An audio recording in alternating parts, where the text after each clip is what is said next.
This is an example of a zero-based budget for a couple earning a combined income of $120,000 per year. This example is shown using the Ultimate Budget for Couples spreadsheet, designed to help two people manage their finances together. Mark and Allie both work full-time and share financial responsibilities for their home and family. They use the zero-based budgeting method to stay organized and intentional with every dollar.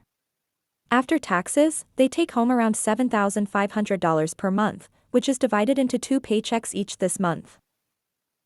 Their fixed expenses, like the mortgage, phone and internet, car insurance, and health coverage, are handled first. These are the non-negotiables that stay consistent month after month and form the foundation of their budget. After that, they account for their recurring subscriptions, which include services like Netflix, Spotify, Amazon Prime, and iCloud storage. Bills and recurring costs are always addressed at the beginning of their budgeting process. That way, they know their basic needs and ongoing obligations are taken care of before allocating money toward flexible spending, debt, or savings. Debt payments cover both of their credit cards, student loans still being paid off from earlier years, and a car loan that's part of their regular monthly responsibilities. These payments are built into the budget so that debt is being actively paid down without disrupting the rest of their financial goals. Everyday spending includes groceries for the household, fuel for both cars, dining out as a family, personal care like haircuts and skincare, and school-related costs such as supplies, activities, and lunches. These categories allow flexibility for real-life spending while still keeping everything within the limits of their budget.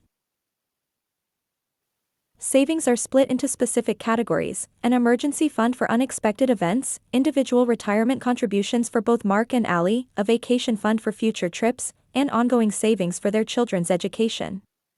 This ensures they're not only covering short-term needs but also preparing for longer-term goals. In the savings tracker, they enter the amounts saved as of last month, along with the interest earned on each fund, so they can see how their progress is growing over time. Tracking past balances and interest helps them stay motivated and aware of how their savings are working for them. The goal of zero-based budgeting is to make sure every dollar is assigned a job before the month begins. This approach helps them stay in control, reduce financial stress, and keep moving toward their goals with confidence. No matter your income, creating a budget that reflects your real life can help you feel more in control and confident with your money each month. If you found this helpful, don't forget to like and subscribe for more real-life budgeting examples and tools to help you stay on track.